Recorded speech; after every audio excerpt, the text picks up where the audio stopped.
खेत जमीन बेच करके पैसा इकट्ठा करो, उससे भी नहीं अगर बनता है 2 किडनी में से 1 किडनी बेच दो। धरना प्रदर्शन पर बैठे हैं, अनशन पर बैठे हैं, लेकिन सरकार की तरफ से कोई भी नेता या मंत्री अभी तक हम लोग से वार्ता करने के लिए नहीं आया है। जेपीएससी और जेएसएससी परीक्षा में जैसा कि फर्जी बढ़ा हुआ है, वैसा ही फर्जी हेमंत सोरेन आज हमारे साथ है। आइए इनसे कुछ बातें करते हैं और जानते हैं कि क्या है पूरा मामला। यहाँ पे आप देख सकते हैं कि लिखा हुआ है मुख्यमंत्री, ये स्वयं मुख्यमंत्री हैं श्री हेमंत सोरेन, झारखंड सरकार नेक इरादा नौकरी बचना। तो भैया इसका क्या मतलब है, आप ये बताएं। देखिए, मैं माननीय मुख्यमंत्री जी का जो अभी रवैया चल रहा है कि झारखंड के जितने भी वैकेंसी है, जितने भी नौकरियां हैं, जेपीएससी और जेएसएससी के द्वारा सब में भ्रष्टाचार का आरोप लगाया है।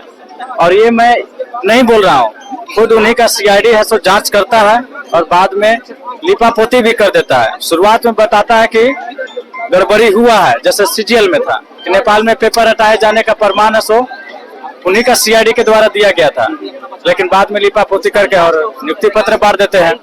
और अब जो अभय तिवारी पकड़ाता है तो और साफ क्लियर हो गया कि अभय तिवारी सीजीएल का सेकंड टॉपर था। तो अब तो माननीय मुख्यमंत्री जी को पता हो जाना चाहिए कि मेरा किया दिया का पोल खुल गया, तो अब तो उनको नैतिकता के आधार पर नैतिक जिम्मेदारी लेते हुए रद्द करने का सिफारिश करना चाहिए।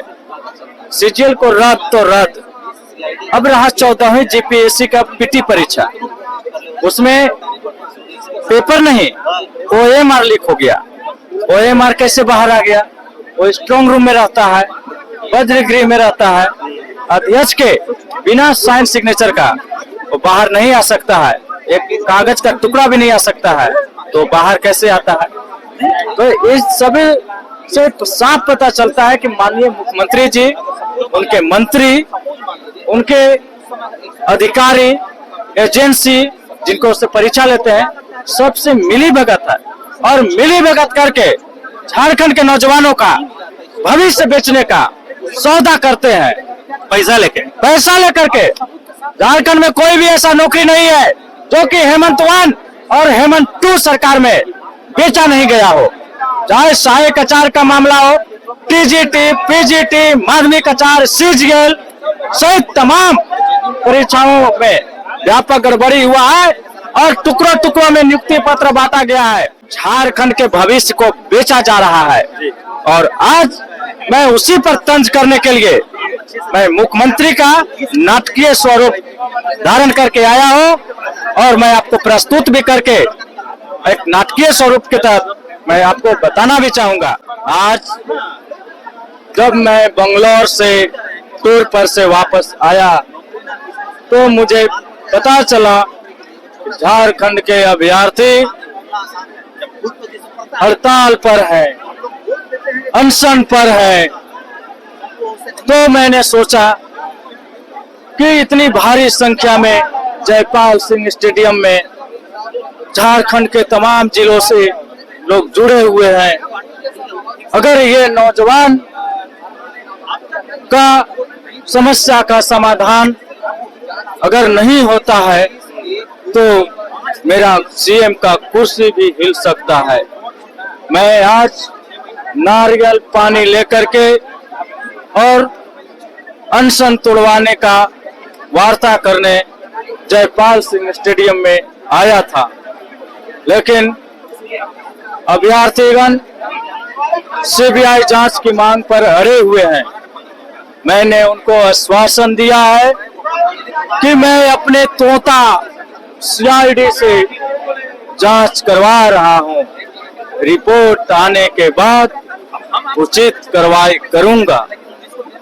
मेरा काम ही है नौकरी को बेचना, मेरा नेक इरादा नौकरी बेचना है। कि झारखंड के लोग, झारखंड के नौजवान को समझ में नहीं आता है कि जुगाड़ क्या चीज है। जुगाड़ इनको लगाना चाहिए। हमारे एजेंट अभय तिवारी जैसे हजारों एजेंट घूम रहे हैं, इन लोग को अता पता करके एजेंट के संपर्क में आकर के अपना नौकरी पक्का कराना चाहिए। लेकिन इन लोग ऐसा करने में असफल है। हरियाणा, बिहार, यूपी, राजस्थान के अभ्यर्थी बहुत तेज तराज हैं, जो कि जुगाड़ लगा करके मेरे पास आते हैं और नौकरियां खरीदते हैं और अपनी नौकरियों को पक्का करवाते हैं। और आप लोगों ने देखा होगा कि अधिकतर जनरल सीट में बाहरियों के हाथे बेचता हूं।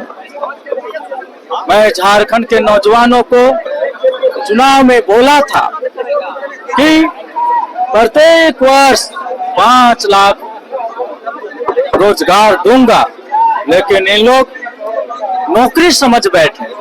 मैं रोजगार बोला था, आज भी बोल रहा हूँ। सुअर पालो, बकरी पालो, चूजा पालो, अंडा बेचो, मैं तो उसके लिए राशि देने का ऐलान किया, अप्लाई नहीं करते और हल्ला करते हैं। नौकरी चाहिए, नौकरी चाहिए। अरे नौकरी चाहिए तो आप लोग जुगाड़ लगाओ, खेत जमीन बेच करके पैसा इकट्ठा करो। उससे भी नहीं अगर बनता है, 2 किडनी में से 1 किडनी बेच दो, पैसा हो जाएगा। जिंदा भी रहोगे, नौकरी भी पालोगे और जब तक जिंदगी रहेगा तब तक ऐश भी करोगे। यही हमारा झारखंड के नौजवानों का संदेश है।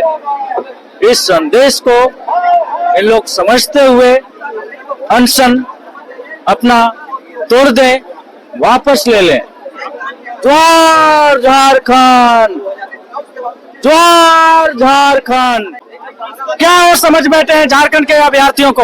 एक तरफ नौकरियों को बेचते हैं, खुलासा भी होता है, उसके बावजूद भी लिपापोती करके और झारखंड के नौजवान को नौकरी बेचने का काम कर रहे हैं।